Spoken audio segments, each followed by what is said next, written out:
सभी प्यारे दोस्तों को अनुसर का नमस्कार। Very very good evening. आज कुछ इंपॉर्टेंट क्वेश्चंस हैं। हालांकि क्वेश्चन का नंबर कम है, लेकिन ये क्वेश्चन आपके लिए बहुत ही इंपॉर्टेंट बनेंगे और हो सकता है बिहार स्टेट के एग्जामिनेशन में ये क्वेश्चन आपको मिले। तो मैं उम्मीद करता हूं कि आप इस वीडियो को अपने दोस्तों में शेयर जरूर कर देंगे और चैनल पर नए हैं तो प्लीज सब्सक्राइब कर लीजिएगा, क्योंकि हो सकता है ये 10 क्वेश्चन आपकी जिंदगी बदलने में कामयाब हो जाए। Question number 1, which of the following is smallest in size? इसमें सबसे छोटा कौन है साइज में? तो आपको बता दूं कि अगर इलेक्ट्रॉन का नंबर सेम आता है, जैसे यहां भी 10 इलेक्ट्रॉन है, यहां भी 10 इलेक्ट्रॉन है, यहां पर भी 10 इलेक्ट्रॉन है और यहां पर भी 10 इलेक्ट्रॉन है, अगर सभी में इलेक्ट्रॉनों का नंबर आपको केवल 10 दिखाई देता है तो मैं उम्मीद करता हूं और आपको बताने की कोशिश भी करूंगा कि कैटायन हमेशा साइज में छोटा होता है एज कंपेयर टू एनायन। तो ऑप्शन नंबर डी यहां पर टिक कर लीजिएगा। ये वीडियो मैं आपको पीडीएफ के फॉर्म में भी टेलीग्राम पर दे दूंगा और इंपॉर्टेंट भी है। Which of the following electronic configuration would exhibit the lowest ionization potential? Lowest ionization potential देखो ये पूरा फुलफिल्ड है, मोस्ट स्टेबल है। यहाँ पर पी में 2 इलेक्ट्रॉन है, हालांकि निकल सकते हैं लेकिन स्मॉलेस्ट पूछा है। तो अब आपको बताने की कोशिश करूंगा। डिस्टेंस बड़ी है, यहाँ से दूरी ज्यादा है और 3s1 आसानी से लूज होकर के ये 1s2 2s2 2p6 में कन्वर्ट हो सकता है। तो बहुत आसानी से यही डी वाला ऑप्शन, क्योंकि यही इलेक्ट्रॉन आपका लूज करेगा। तो इंपॉर्टेंट वीडियो दोस्तों तक जरूर शेयर करिए। क्वेश्चन का नंबर आज कम है, ये ना कहिएगा सर कम नंबर कम है, लेकिन हाँ क्वेश्चन तो दे ही रहा हूं आपको। बाकी लगातार जितनी भी वीडियोस हैं उनको भी देखिए और एंजॉय करिए बढ़िया से, क्योंकि आपका सिलेक्शन इन्हीं क्वेश्चन से डिपेंडेंट जरूर होगा। The correct order of the ionization energy. देखिए कार्बन, ऑक्सीजन, नाइट्रोजन, फ्लोरीन की आयनाइजेशन एनर्जी को अगर हम लोग चेक कर लेते हैं तो second ionization energy, second electron, भाई पहला तो नाइट्रोजन का, अगर हम लोग ऑक्सीजन का लिखते हैं 1s2 2s2 2p4, तो ये दूसरी आयनाइजेशन पोटेंशियल सबसे ज्यादा इसी की होगी, क्योंकि पहला आसानी से निकलेगा, दूसरा आसानी से नहीं। तो ऑप्शन नंबर बी और सी हमारे सामने है। अब इसके बाद नाइट्रोजन को देखूंगा तो नाइट्रोजन का पहला मुश्किल से निकलेगा, दूसरा आसानी से निकल जाएगा। तो इसलिए ध्यान दीजिएगा कि अगर मैं फ्लोरीन का कॉन्फ़िगरेशन लिखता हूं 1s2 2s2 2p5 लिख देता हूं और नाइट्रोजन का लिख देता हूं 1s2 2s2 2p3, तो इसका मतलब फिर करेक्ट ऑर्डर मेरे हिसाब से कार्बन तो लास्ट में है ही, बी होना चाहिए। One of the most important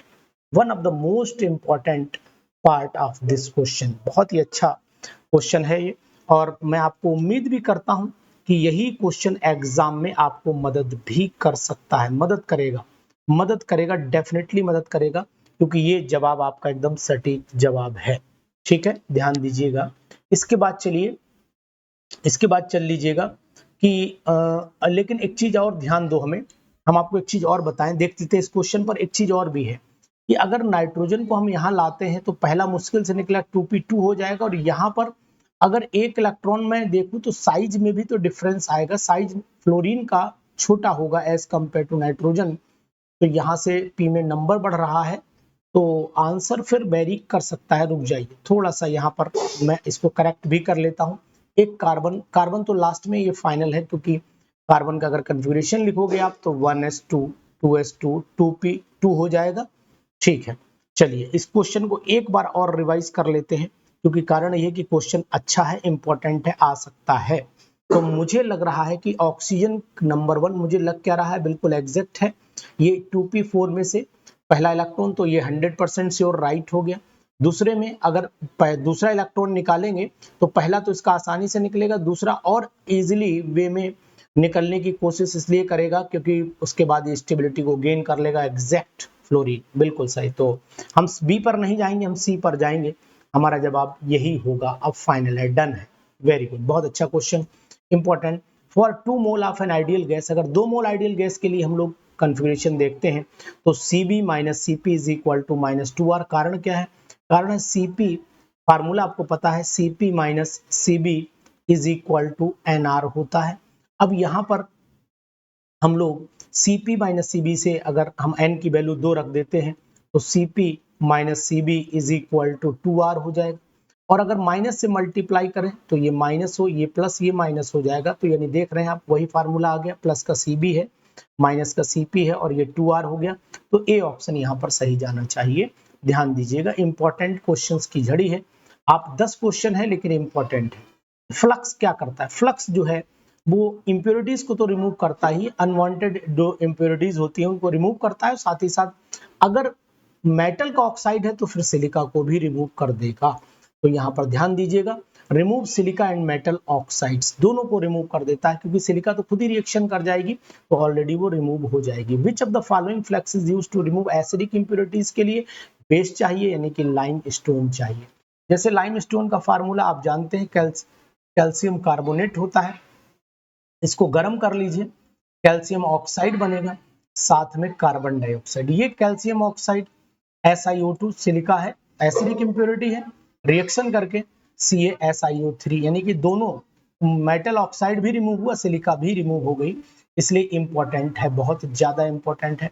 आप ध्यान दीजिए इस बात पर। Metal always found in free state, metal हमेशा फ्री स्टेट में पाया जाता है।